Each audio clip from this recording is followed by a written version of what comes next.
We don't need a posse comitatus act, which has been largely shredded anyway in Washington. We just need states to stand up and say, not over this line.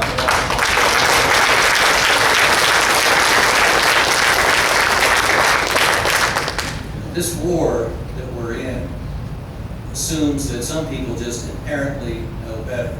And if you've been to a school, all too many schools really, I'm sure you can find them here in this state, but the worst perhaps are typified by the Ivy League schools. And the assumption is that you know, and those other boobs don't know.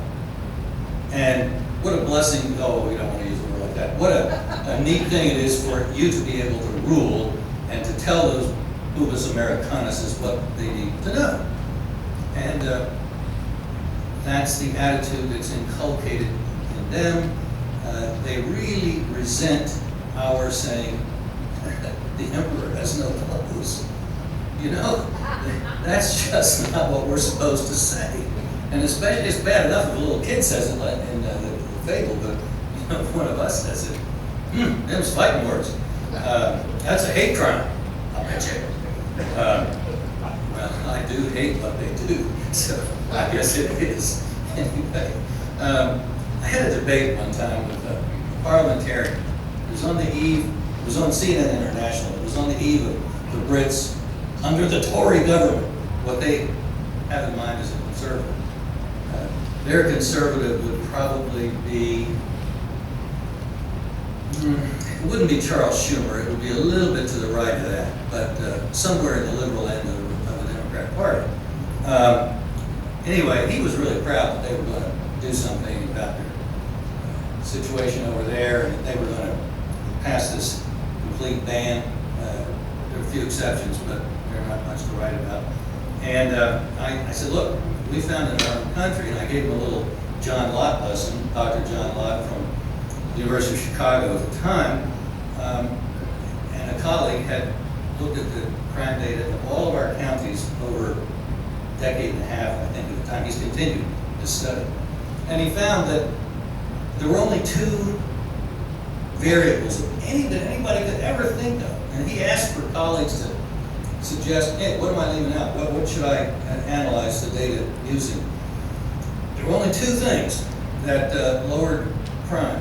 The presence of a cop, I mean presence, not the existence of, but the presence of right there. Most criminals don't start their crime spree right there.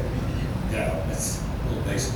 And the other thing was the passage of laws making it so that, as has been pointed out, we can exercise a right that we should be able to exercise without a permit, because a permit implies that it's illegal to do so unless the government has condescended to give us permission.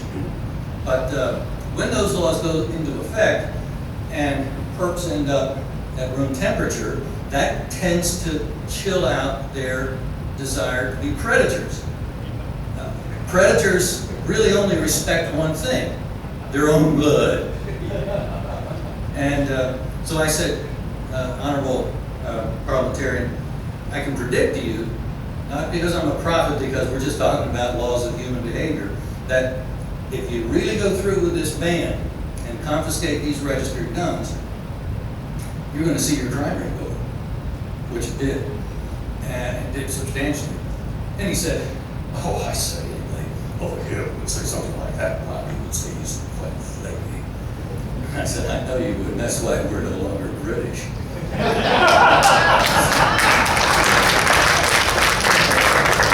I could have been arguing with Senator Schumer. I could have been arguing with Nancy Pelosi.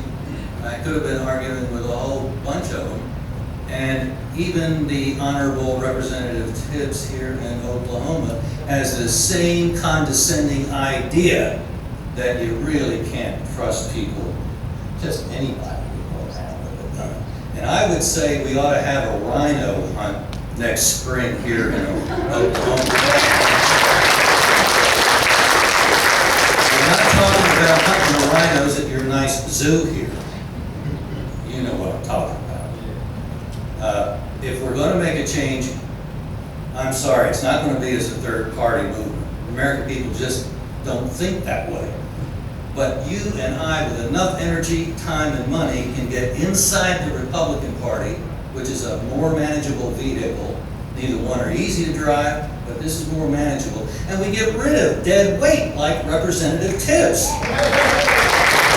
And even if you fail, if it's a good, hard run and she breaks into a sweat, man, not only does that take the fun out of legislating for her, but it's a chilling effect on the other wannabe elitists who think they know so much better than we. It really needs to be done. And it may mean that a vacation has to be put off, the money for it has to be redirected, and the time has to be redirected. But the fact that you're here tells me that some of you might just be willing to do that. And hopefully, next, whenever the primary is in July, there's going to be some trophies on the wall. I would love to come back and have an exhibition that I could walk through with all the rhinos that are stuffed and mounted where they belong on the wall, where they can't do any harm. You know, we're dealing with the elitist in chief.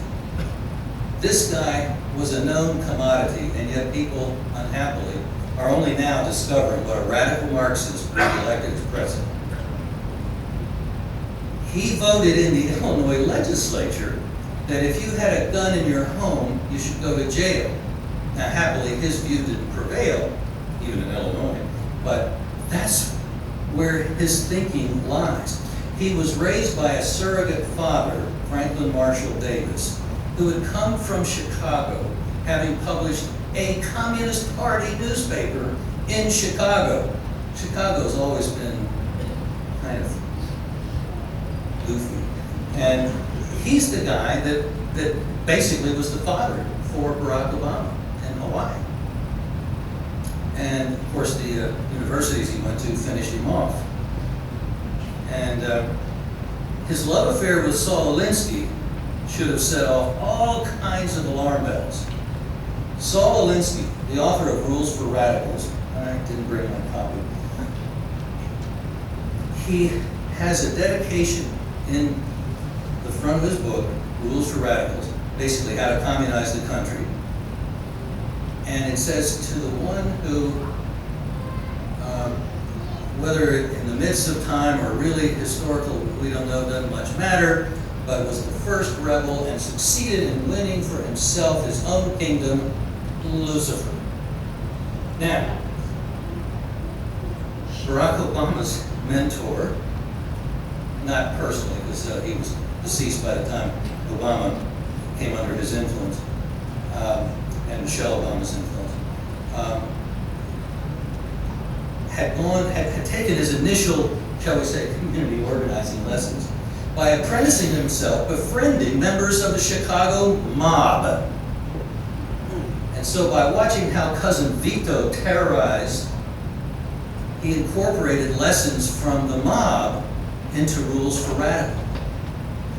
Rules for Radicals has another cousin, if you will, from a couple of professors at Columbia, Cloward and Cliven, who conceived the idea that if we flood the system and overflow what it can handle, welfare, loans to people that can't pay back, for example, things of that sort, it'll break down. And then we'll take over. We're seeing a breakdown of the system. That is not stupidity and incompetence. That's Rules for Radicals, which Barack Obama taught when he was teaching law school, which earlier he had actually worked for ACORN, which is the primo Alinsky organization in the country. And by the way, Barack Obama's cousin, it's a couple, at least the guy, Raila Odinga, claims that he's a cousin over in Kenya, is an Alinskyite. And the two of them, we know from Senate email that were given to Jerome Corsi when he was in Kenya by people who defected from Odinga's party, we know that they plotted the election campaign together for Raila Odinga. In fact, Obama had him over here raising a lot of money. And then he went over there and he campaigned